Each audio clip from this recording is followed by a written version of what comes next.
Kerana perkara itu akan dipersoalkan oleh Allah Ta'ala. Sebab itu Nabi kata bahawasanya sesungguhnya amanah ini merupakan sesuatu an-nadamah, penyesalan. Kamu akan menyesal kalau kamu tak faham tentang apa itu amanah. Dan lepas ni jangan letak jawatan pula tuan-tuan. Yang ada jawatan jangan letak jawatan. Oh ustaz, payah, jangan begitu.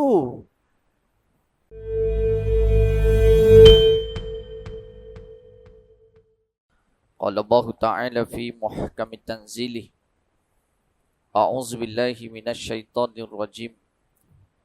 Inna 'aradna al-amanata 'ala as-samawati wal ardi wal jibali fa abayna an yahmilnaha wa ashfaqna minha wa hamalaha al-insan innahu kana zaluman jahula.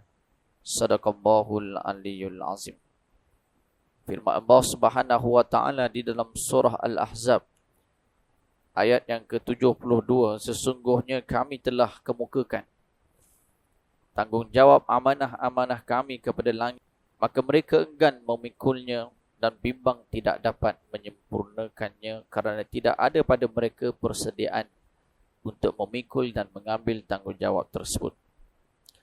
Dan pada ketika itu manusia dengan persediaan yang ada pada dirinya sanggup untuk memikulnya.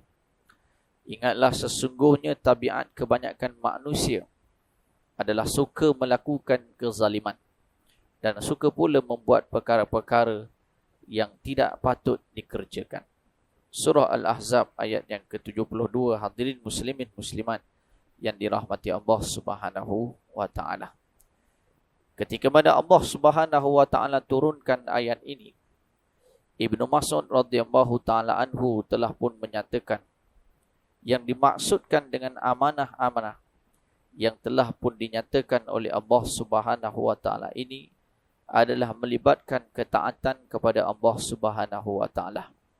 Ia meliputi kepada menunaikan solat, mengeluarkan zakat, berpuasa di dalam bulan Ramadan, menunaikan haji dan juga membenarkan apa yang telah diperintahkan oleh Allah Ta'ala menerusi baginda sallallahu alaihi wasallam, menunaikan tuntutan dan tanggungjawab membayar hutang dan adil di dalam timbangan dan sukatan dan segala perkara yang melibatkan ketaatan.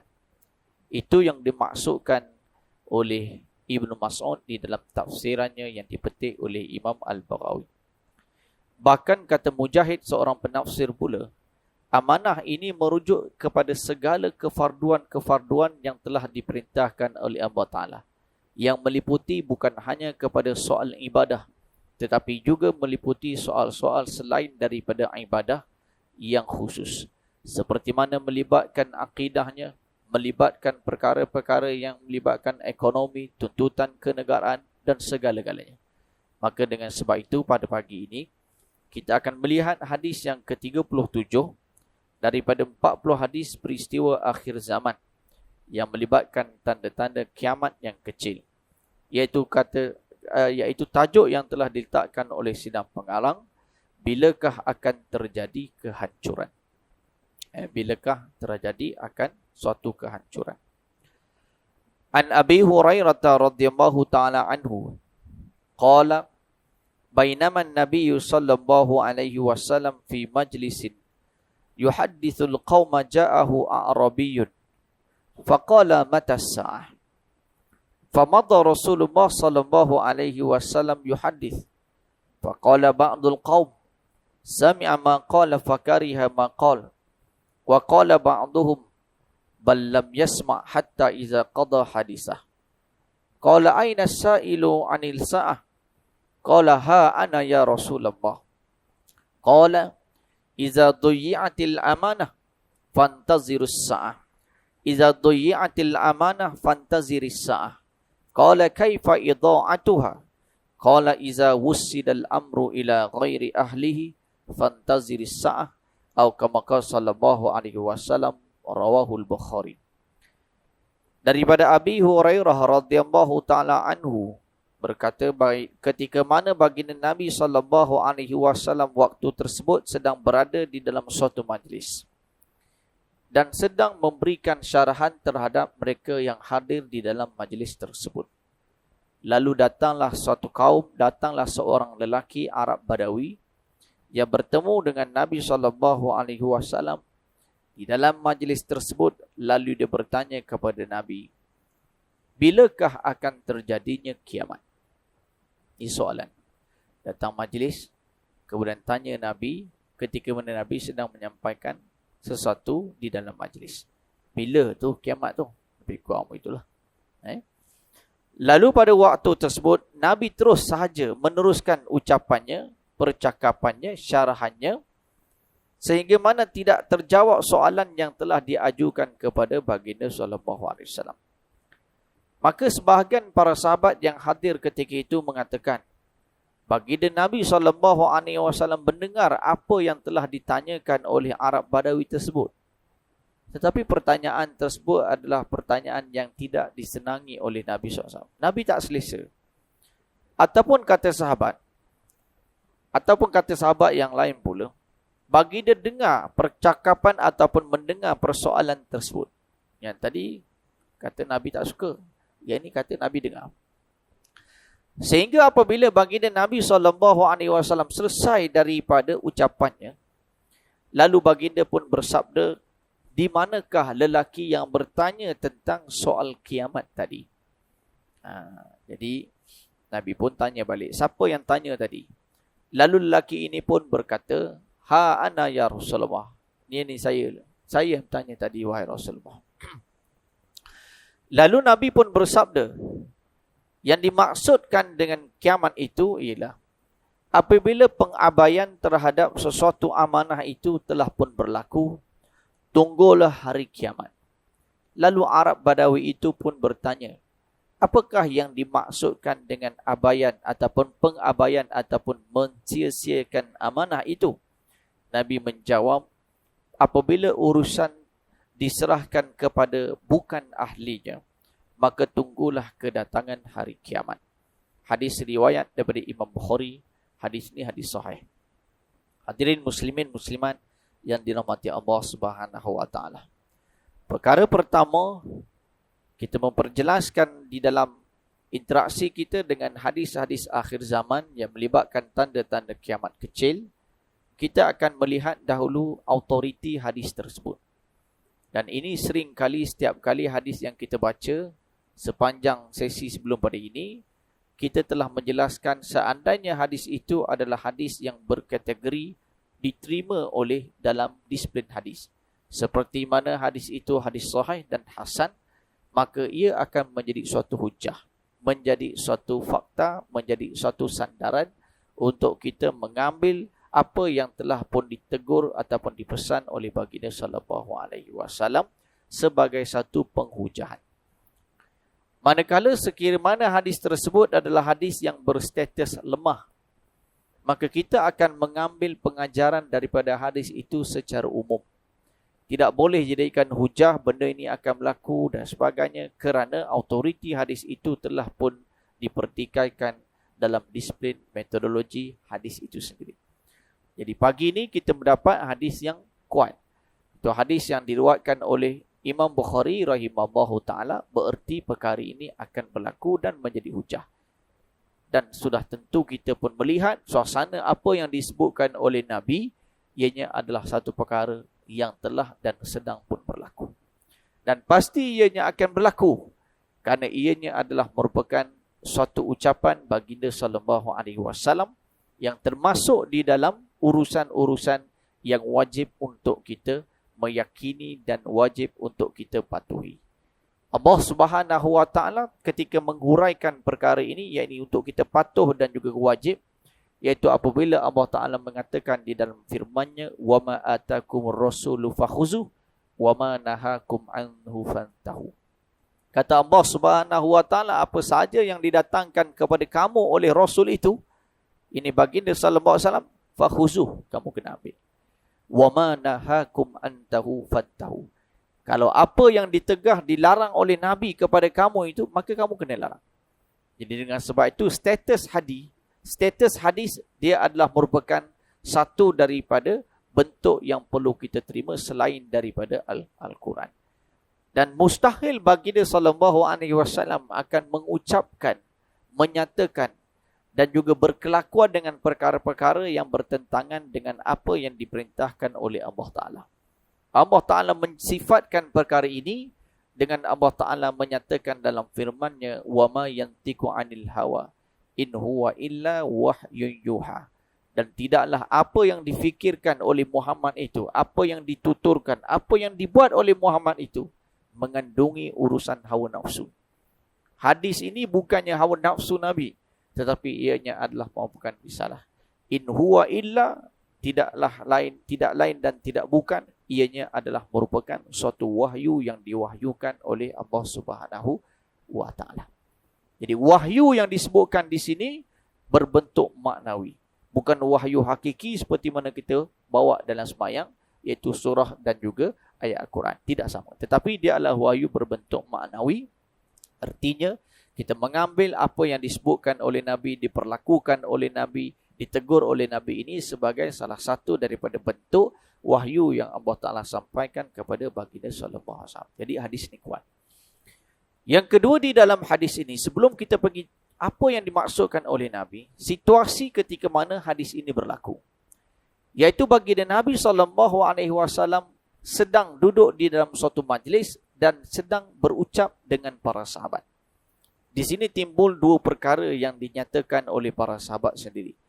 Iaitu keselesaan baginda Nabi menerima soalan tersebut ataupun Nabi tidak mendengar apa yang disampaikan oleh lelaki tersebut. Soal berkenaan dengan hari kiamat ini adalah satu perkara yang di luar daripada pengetahuan baginda sallallahu alaihi wasallam. Yas'alunaka 'anis sa'ah. Mereka bertanya kepada kamu, wahai Muhammad, tentang perihal hari kiamat. Katakanlah mereka ataupun mereka ini bertanya tentang kamu tentang hari kiamat.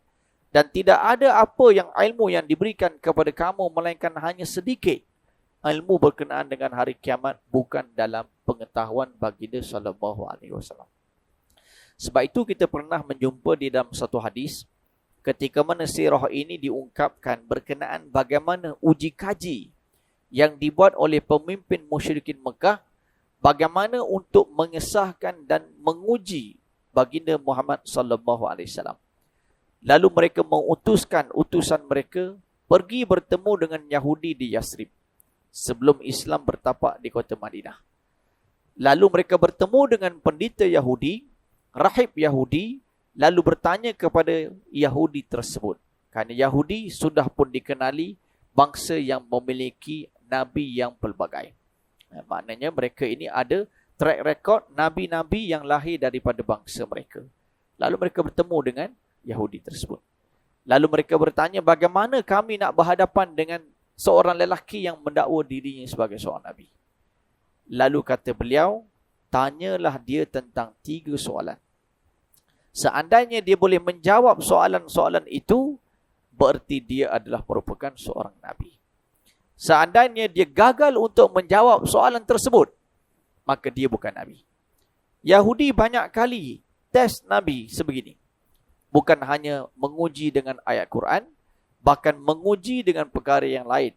Antaranya ialah perkara yang menyebabkan kesakitan kepada nabi yang disebutkan oleh penulis-penulis sirah, yang berdasarkan ataupun yang disebabkan oleh racun yang dikenakan terhadap hidangan Nabi SAW, iaitu di atas daging kambing, dengan tujuan wanita tersebut adalah untuk menguji adakah Nabi itu Nabi atau tidak. Kerana kalau dia adalah Nabi, maka dia akan diberikan pengetahuan tentang keracunan ataupun racun yang telah pun didumurkan pada daging yang disukai oleh Nabi, yang menyebabkan seorang sahabat meninggal dunia. Jadi memang Yahudi dia ada pengetahuan macam mana nak uji baginda sallallahu alaihi wasallam ataupun Nabi. Lalu 3 soalan tersebut, yang pertama adalah melibatkan kisah yang berkaitan dengan Ashabul Kahfi. Kata Yahudi tersebut dengan ringkasannya, tanya kepada dia tentang sekumpulan anak muda yang ditidurkan dalam tempoh yang lama. Apakah perihal tentang mereka? Yang kedua, tanya dia berkenaan dengan perihal yang berlaku terhadap seorang lelaki yang menguasai timur dan barat, yang merujuk kepada kisah Zulkarnain. Dan yang ketiga, tanya dia berkenaan dengan roh. Tanya dia berkenaan dengan okay. Tanya dia berkenaan dengan perihal ruh. Kalau dia menjawab 3 persoalan ini, maka dia adalah Nabi. Lalu lelaki musyrikin Mekah ni pun balik ke kota Mekah dan bertemu dengan Nabi SAW dan bertanya 3 soalan tersebut. Lalu ketika itu baginda Nabi tidak menjawab secara langsung. Sebaliknya Nabi menyatakan kepada lelaki ini, datanglah esok hari, nescaya kamu akan dapat jawapan. Datang esok, aku akan bagi jawapan. Lalu pada waktu tersebut, keesokannya datanglah lelaki musyrikin ini bertemu dengan Nabi SAW. Tapi Nabi tak boleh bagi jawapan. Kenapa? Kerana ketiga-tiga soal ini adalah melibatkan perkara yang di luar dari pengetahuan Nabi. Tentang rohnya, tentang Zulkarnain dan Ashabul Kahfi. 2 kisah yang pertama tidak berlaku pada zaman Nabi SAW. Ayat Al-Quran belum diturunkan. Lalu Nabi menyatakan, jaminannya esok datang, dia akan bagi jawapan. Tak datang, tak ada jawapan. Hari kedua tak ada jawapan. Ketiga tak ada jawapan. Direkodkan dalam riwayat 14 hari. 14 hari datang, 2 minggu datang hari-hari. Tanya, dah ada jawapan belum? Dah ada jawapan belum? Tak ada jawapan. Lalu Allah Ta'ala turunkan ayat di dalam surah Al-Kahfi, وَلَا تَقُولَنَّ لِشَيْءٍ إِنِّي فَاعِلٌ ذَلِكَ غَدًا إِلَّا أَن يَشَاءَ اللَّهُ. Janganlah kamu, wahai Muhammad, bercakap sesuatu perkara pada esok hari yang kamu boleh buat, melainkan kamu menyatakan dengan izin Allah. Jadi Nabi berlaku kesilapan ke situ, kerana dia tidak menyatakan dengan izin Allah Ta'ala, esok boleh dapat ayat. Ayat tak turun. Selepas turunnya ayat ini, barulah ketika itu Allah Ta'ala mendedahkan kepada Nabi, menusi ayat-ayat tentang Ashabul Kahfi, Zulkarnain, dan juga tentang ruh. Kulir ruhu min amri Rabbina. Katakanlah, wahai Muhammad, roh ni urusan Tuhan kami. Jadi di dalam urusan berkenaan dengan persoalan hari kiamat, dia adalah perkara yang bertitik tolak, bukan dalam pengetahuan Nabi SAW. Kalau Nabi SAW tahu, berarti Nabi sudah pun membuat sebarang ramalan. Sebaliknya Nabi hanya mengucapkan di dalam sabdaan-sabdaannya yang umum, dibangkitkan aku ini, jarak di antara kebangkitanku dengan hari kiamat ini bagaikan 2 jari saja. Ada hadis.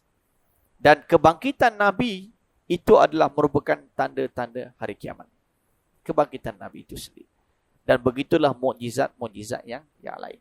Jadi persoalan yang ditanya oleh Arab Badawi ini, kita perlu melihat kepada demografi dia sebagai seorang Arab Badawi. Arab Badawi ini berarti orang kampung, orang pedalaman. Sebab itu digunakan dalam bahasa-bahasa hadis sebagai A'rabiyun. Seorang lelaki Arab pedalaman. Yang dia ni jarang bertemu dengan Nabi. Kesempatan dia bersama dengan baginda Nabi ini tidak banyak. Lalu sebab itu soalan-soalan yang mereka timbulkan adalah soalan-soalan yang kadang-kadang di luar daripada apa yang berlaku dalam soalan para sahabat yang sentiasa berdampingan dengan Nabi SAW. Tetapi soalan ini tidaklah mengguris hati baginda Nabi. Bahkan baginda Nabi selepas daripada itu meminta dan bertanya siapakah yang bertanya tentang soalan tersebut. Cuma pengajaran awal di dalam hadis ini menjelaskan ketika mana di dalam suatu majlis, persoalan yang hendak ditimbulkan boleh sahaja untuk ditimbulkan dengan keizinan daripada sahibul majlis. Ataupun dengan dibenarkan daripada orang yang sedang memimpin dan membawa majlis. Angkat tangan ke, boleh, tak ada masalah. Kerana di dalam hadis ini, Nabi tidaklah dalam keadaan menegur dan sebagainya. Kerana apa yang hendak ditanya itu adalah melibatkan soal-soal agama. Jadi ketika itu para sahabat kata, mungkin Nabi dengar, tapi Nabi tak suka soalan tersebut. Ataupun mereka kata, Nabi dengar tu. Ataupun Nabi tak dengar langsung lah apa yang disebutkan oleh si fulan tadi. Ala kulli hal, itu adalah merupakan rangkuman daripada suatu rumusan yang dibuat oleh para sahabat. Dan akhirnya Nabi memanggil mereka yang ataupun si fulan yang bertanya tentang soal kiamat itu kepada Nabi SAW. Dan kita dah sebutkan soal ini, soal yang tidak ada dalam pengetahuan baginda SAW. Kisah di dalam hadis yang kedua, dalam hadis 40, Imam An-Nawawi misalnya kata, ada disebutkan tentang kedatangan Jibril dalam menyerupai manusia yang berpakaian putih melepak dan rambutnya tersisir rapi, tidak terdapat debu dan kesan-kesan permusafiran, lalu duduk berteleku dalam merapatkan di antara lutut dengan lutut baginda Nabi dan meletakkan tangannya di atas kedua-dua pahanya, lalu bertanya kepada Nabi soal tentang iman, tentang Islam, tentang ihsan. Setiap kali soalan tersebut dijawab oleh Nabi dengan secara terperinci, lalu ketika itu lelaki tersebut pun mengatakan sadaqta. Betullah apa yang kamu jawab.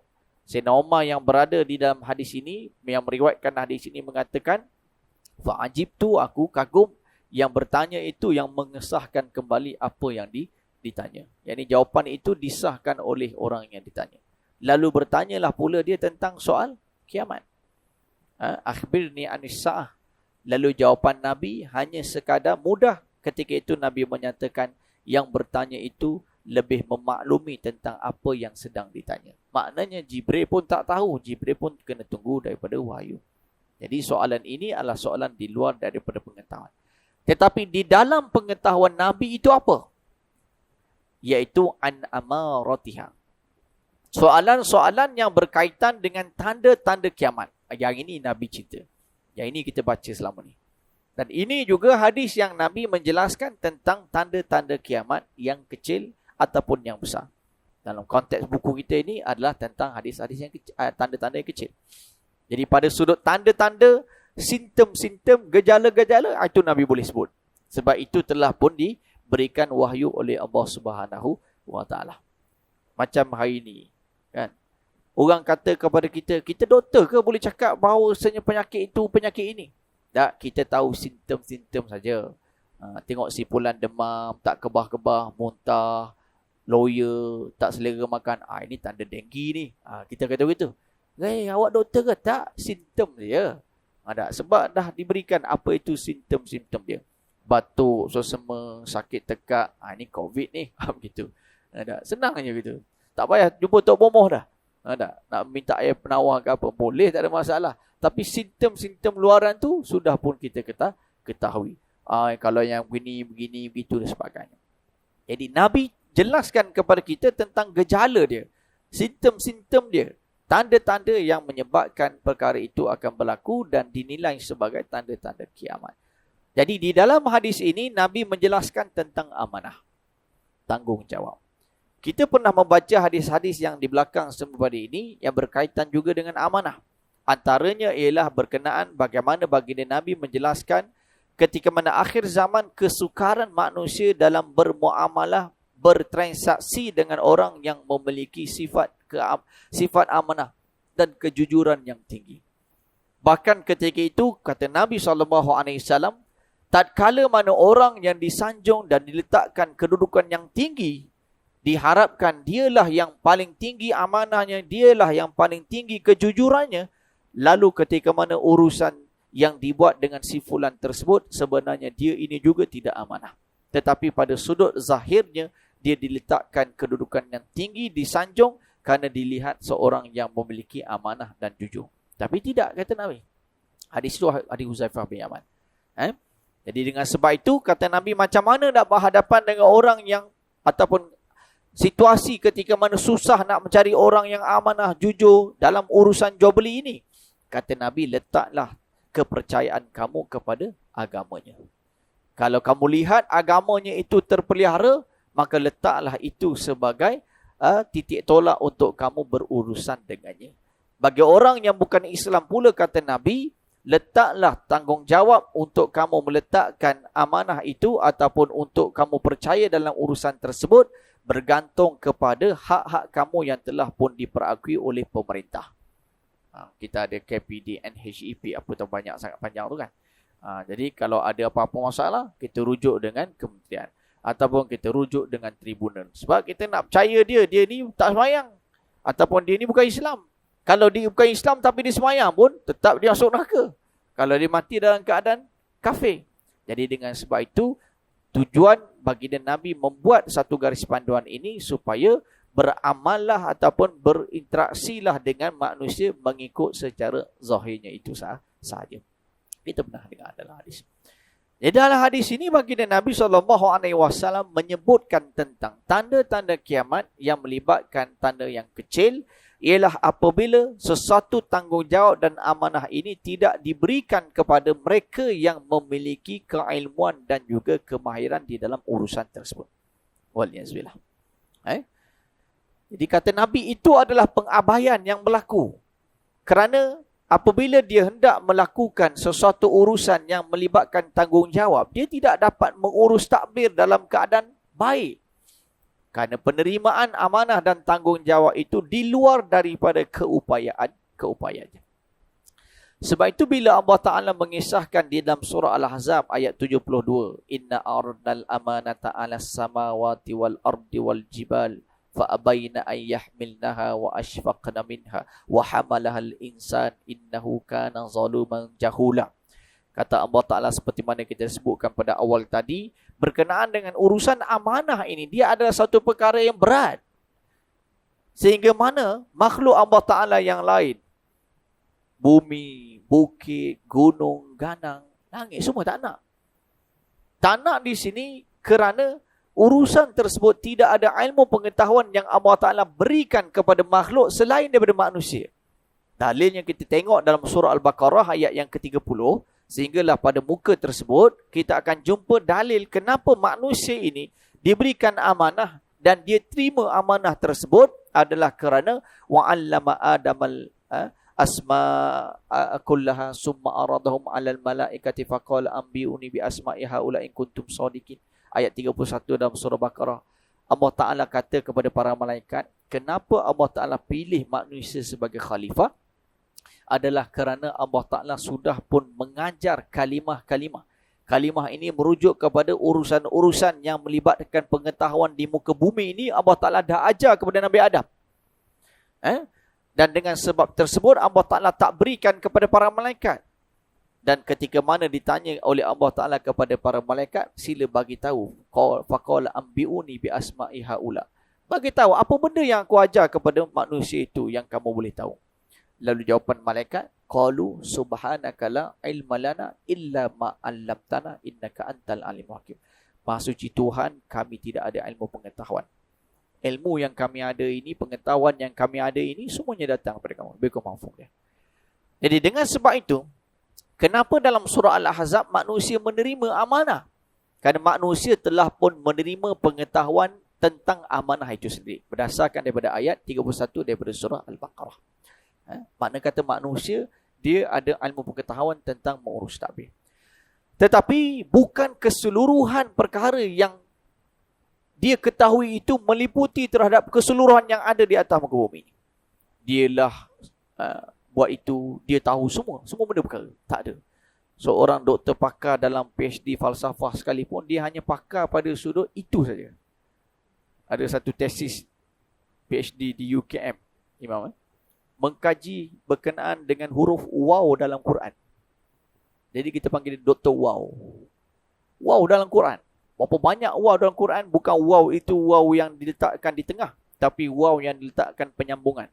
Ada wawul ataf, ataupun wawul istinaf, wawul ma'iyah, wawul na'at, apalah semua.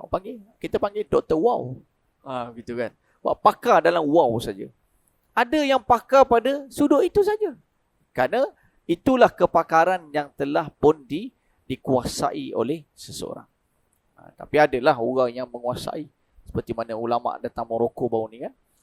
Dr. Majid, semua tu. Kamal Sa'di apa nama dia kan. Yang datang baru ni daripada Morocco. Yang menguasai Muwatta' Imam Malik. Menguasai Muwatta' Imam Malik. Karangan satu kitab hadis yang dimiliki oleh Imam Malik. Imam Malik buat 40 tahun. Saya sempat mengaji kitab tu lah. 40 tahun Imam Malik nak kumpulkan hadis dan rekodkan hadis itu, jadilah kitab Al-Muwatta'. Kitab utama dalam mazhab Imam Maliki. Dan umur dia tak sampai 50 hari. Tapi dia menguasai keseluruhan. Dan dia diletakkan sebagai antara orang yang hebat dalam bidang hadis, terutamanya dalam fiqh Maliki. Dalam dunia pada ini. Ulama orang ke bawah ni datang lah. Dia memang betul ulama lah. Jadi menguasai tentang seluruh ilmu-ilmu yang melibatkan alat. Dan sebab itulah baginda Nabi berpesan kepada para sahabat. ketika mana amanah ini ada yang dituntut, diminta oleh sahabat. Antaranya Abi Zar Al-Ghifari radhiyallahu ta'ala anhu. Ketika mana Abi Zar Al-Ghifari memohon jawatan daripada Nabi SAW. Lalu Nabi mengatakan bahawasanya innaka da'ifun.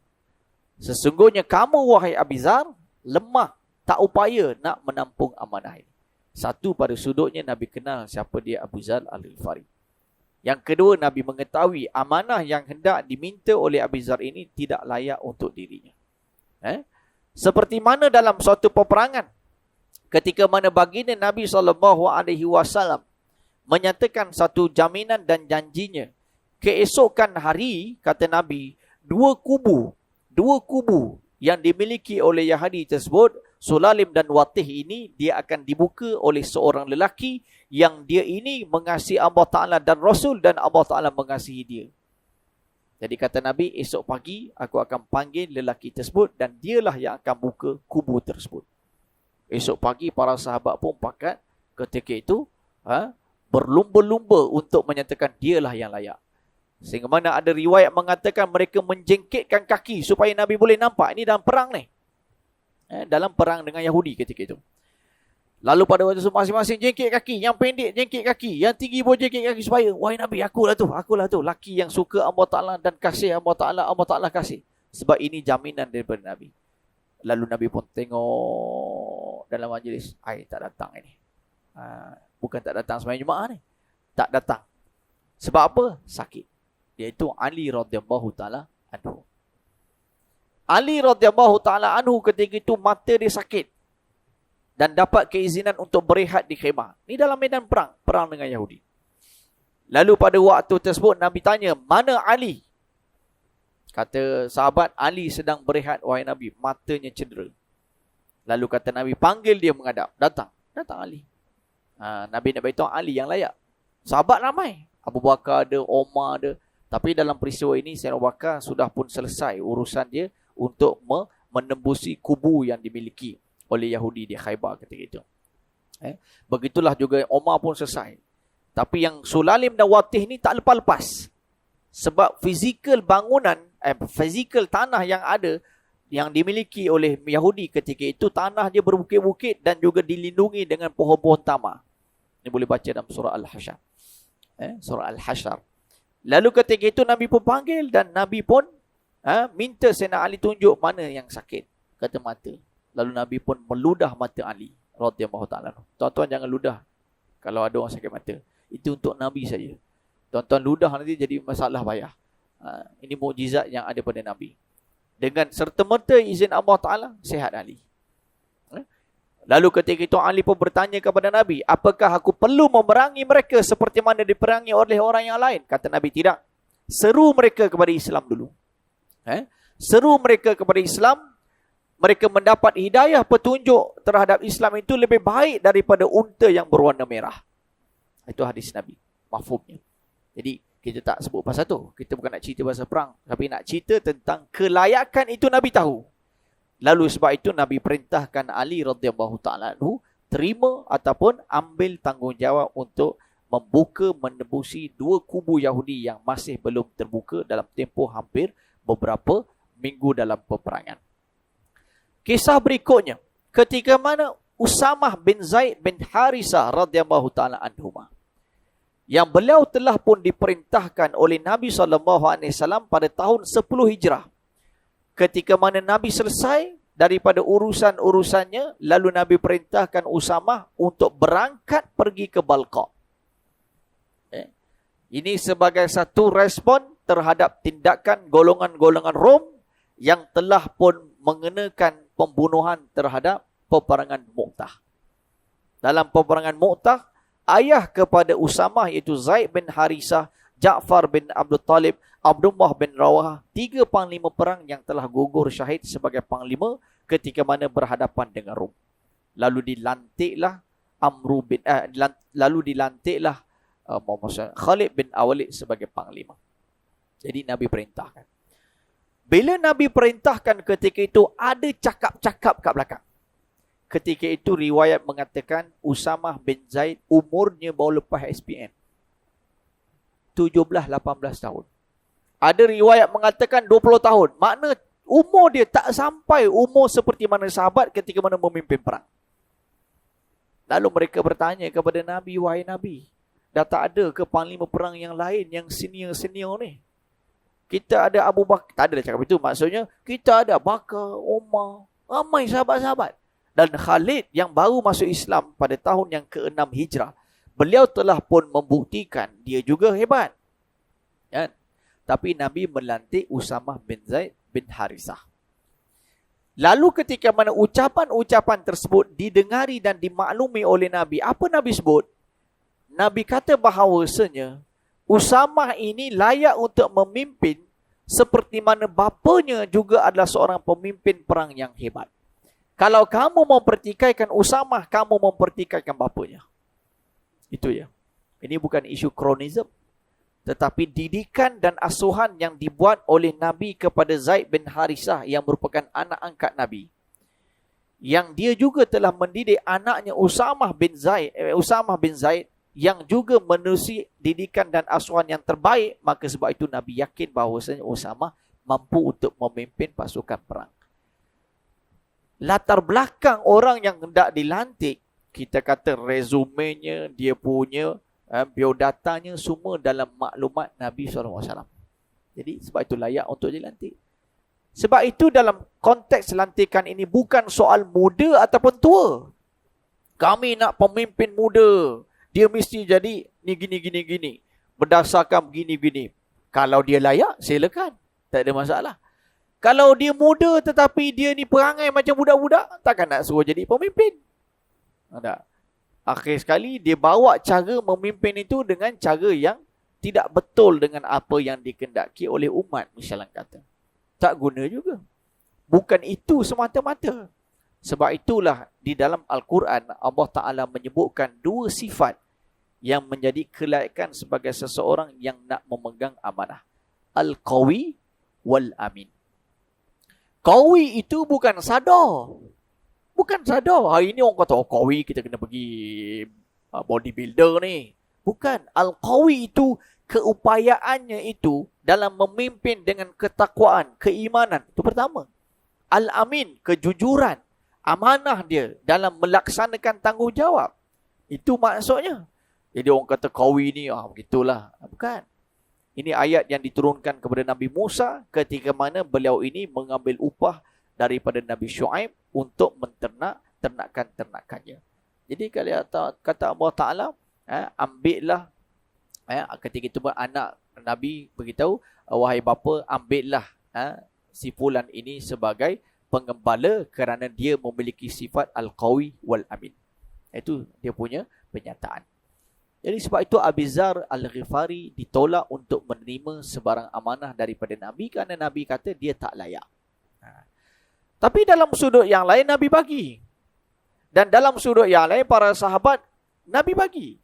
Kerana melihat kepada keupah. Sebab itu dalam konteks ini perlu dilihat tanggungjawab dan amanah ini dia adalah bukan suatu kemuliaan dan juga keizahan kepada sesiapa yang memiliki perkara tersebut. Kerana perkara itu akan dipersoalkan oleh Allah Ta'ala. Sebab itu Nabi kata bahawasanya sesungguhnya amanah ini merupakan sesuatu an-nadamah, penyesalan. Kamu akan menyesal kalau kamu tak faham tentang apa itu amanah. Dan lepas ni jangan letak jawatan pula tuan-tuan. Yang ada jawatan jangan letak jawatan. Ustaz, payah, jangan begitu.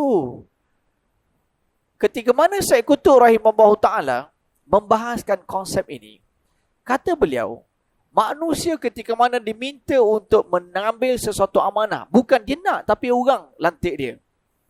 Tak? Lalu ketika itu manusia pun kata apa? Dia kata, aku tak layak, aku lemah. Sebenarnya kata Syekh Qutb rahimahullah ta'ala, yang berkata itu bukan diri dia, tapi syaitan yang nak menggagalkan amanah. Sebab orang yang melihat kewibawaan, keupayaan dia. Bukan yang dia pergi tanya, siapa ada jawatan kosong, saya nak jawatan. Itu lain. Dah, itu dia minta jawatan. Sebab tu kata Nabi, la tas'alu al-imarah. Jangan kamu minta jawatan. Tapi kalau orang bagi, ambil. Ambil maksudnya kena pikul. Kerana kata Syekh Qutb rahimahullah ta'ala, Allah Ta'ala tidak meletakkan sesuatu perkara dalam keadaan Allah Ta'ala tidak menilai terlebih dahulu keupayanya.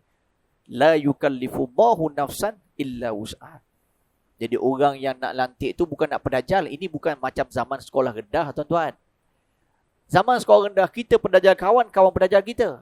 Apa dia? Ketika mana cikgu tanya, okey, hari pertama kelas, kita nak lantik ketua kelas.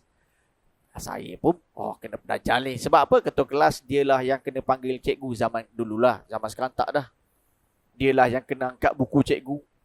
Dialah yang kena bagi tahu cikgu, kelas kita pukul berapa, gini-gini. Dia, semua dia.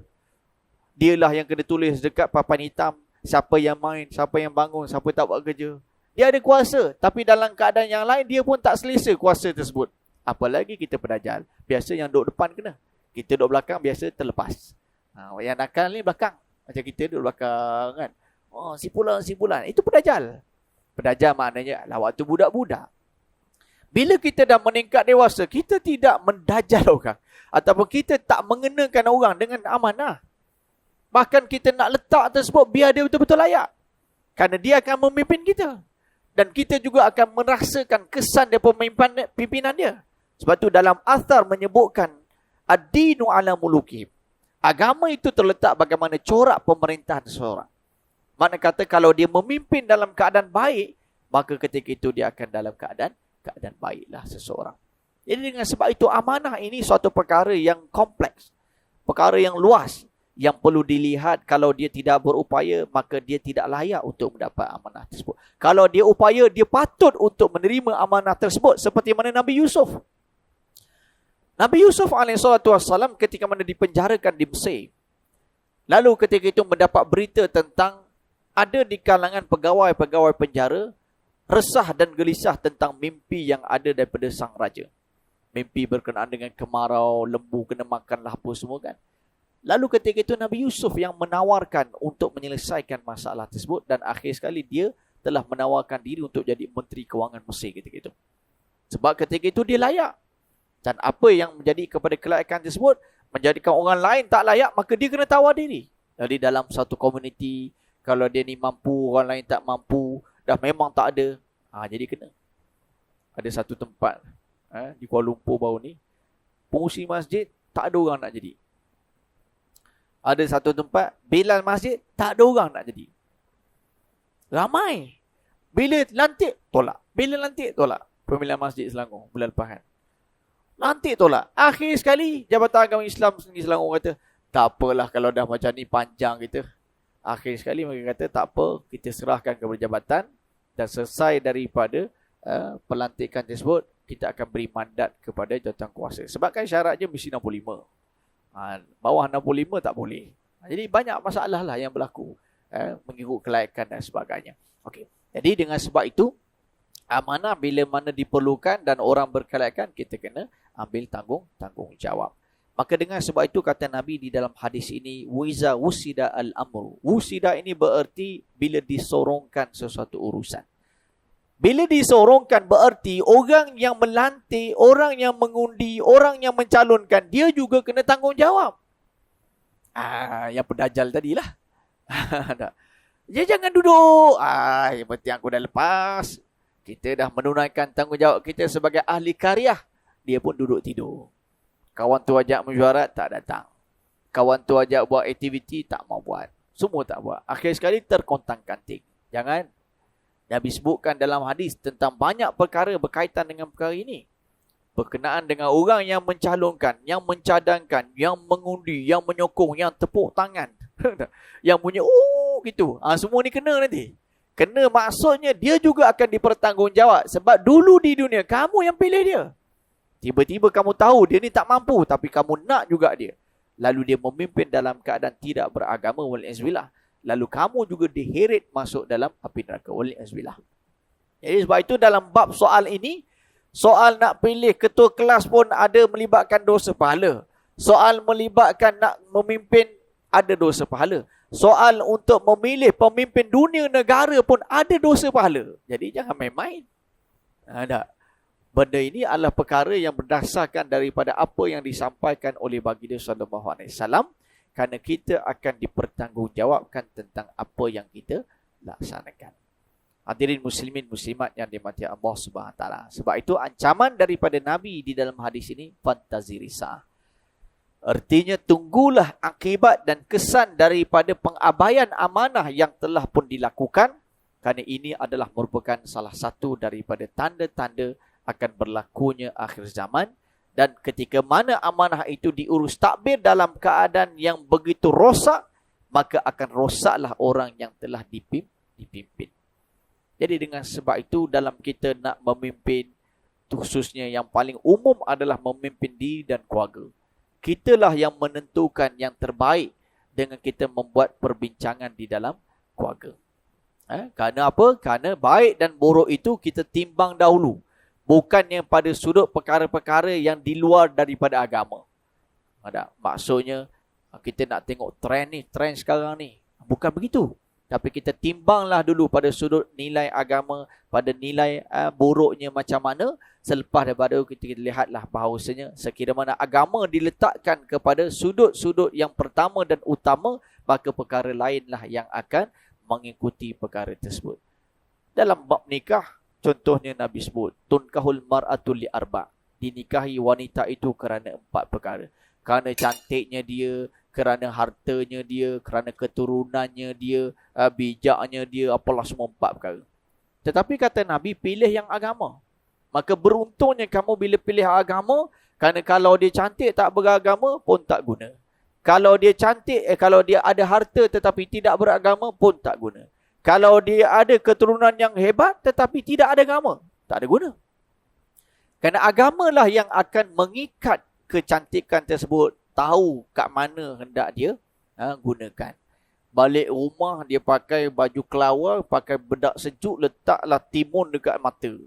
Tapi bila keluar, contoh begitulah. Yang lelaki pakai seluar 3 suku, duduk rumah begitu-gitu. Kat luar handsome, segak. Untuk siapa? Contoh cakap untuk diri sendiri kan. Pada sudut keturunan, kalau keturunan baik tetapi meninggalkan agama, tak ada guna juga. Wal'izbillah. Kalau ada harta tetapi harta tersebut tidak membawanya kepada jalan agama, tak ada juga penyudahannya. Sebab itu Nabi kata agama. Jadi urusan kita dalam memimpin, biar letak matlamat agama. Kerana dengan matlamat agama itu kita akan rasa selamat, kita akan rasa bahawa kita sentiasa dipandu oleh Allah Subhanahu Wa Taala. Semua benda. Nak beli motor, fikir agama. Motor ni apa sumbangan dia untuk agama? Mudah nak pergi masjid, mudah nak pergi dengan kuliah, mudah. Dia letak matlamat dulu. Nanti Allah Taala mudah. Mudah boleh loan, mudah orang nak bagi, mudah. Tapi kalau kita letakkan, ini ada motor ni, segak ni. Memang mudah dapat, beban bayar hutang. Letak agama. Semua benda. Kenderaan, rumah, profession, biar dia untuk agama. Ada seorang hamba Allah Ta'ala sahabat saya, bertukar kerja, tapi taklah tukar setiap hari. 2 tahun sekali tukar. Satu je matlamatnya. Kalau ada urusan agama dia terganggu dengan kerja, dia akan keluar. Sebelum ni kerja, engineer. Kadang-kadang bila dia jumpa saya, Ustaz, ana nak tukar kerja. Dah apa masalah pula kali ni? Ada waktu dia tak boleh semain jemaah tepat masa. Sebab dia jaga line signal internet telco di seluruh Selangor. Jadi dia kena berjalan jalan 8 jam naik kereta, pakai device, check. Barulah diorang akan tentukan kat mana kena buat menara. Diorang ni lah. Jalan tengok signal waktu peak hour kan. Jadi semain jemaah terganggu, dia kata. Berhenti. Dahsyat. Semain jemaah ni mana-mana boleh, tapi dia nak semain jemaah juga. Ada waktu dia pergi tempat lain pula, pergi engineer tempat lain, gini. Suasana dekat pejabat tu, masing-masing nak sembahyang sendiri. Tak nak sembahyang ada, tak nak sembahyang jemaah pun ada. Berhenti, setahun je jalan. Kata, pening kepala orang jenis-jenis. Jadi suasana sebegitu, ada orang jenis macam tu. Dia sanggup bertukar profession dan dia yakin bahawasanya apa yang dia buat itu. Dan memang, lepas pun dia dapat kerja. Dan waktu itu Allah Ta'ala uji setiap manusia itu berbeza. Jadi dengan sebab itu, bila letakkan matlamat agama, maka sebab itu kita akan melihat bagaimana panduan dan juga suluhan Allah Ta'ala itu lebih jelas. Jadi moga-moga Allah Subhanahu Ta'ala sentiasa memandu kita dalam beragama dan juga meningkatkan pengetahuan kita dan juga amalan kita di dalam beragama, dan Allah Subhanahu Ta'ala matikan kita dalam beragama. Aku liqauli hadza wa astaghfirullahal azim li wa lakum wa lisa'iril muslimin wal muslimat fastaghfiruh innahu wal ghafurur rahim. Rabbana anfa'na bima 'allamtana Rabbi zidna 'ilman nafi'a warzuqna fahman wasi'a bi rahmatika ya arhamar rahimin. Allahumma arinal haqqa haqqan warzuqna ittiba'ah wa arinal batila batilan warzuqna ijtinabah. Wa sallallahu ala sayyidina Muhammad wa ala alihi wa sahbihi wa baraka wasallam. Walhamdulillahirabbil alamin. Assalamualaikum warahmatullahi taala wabarakatuh.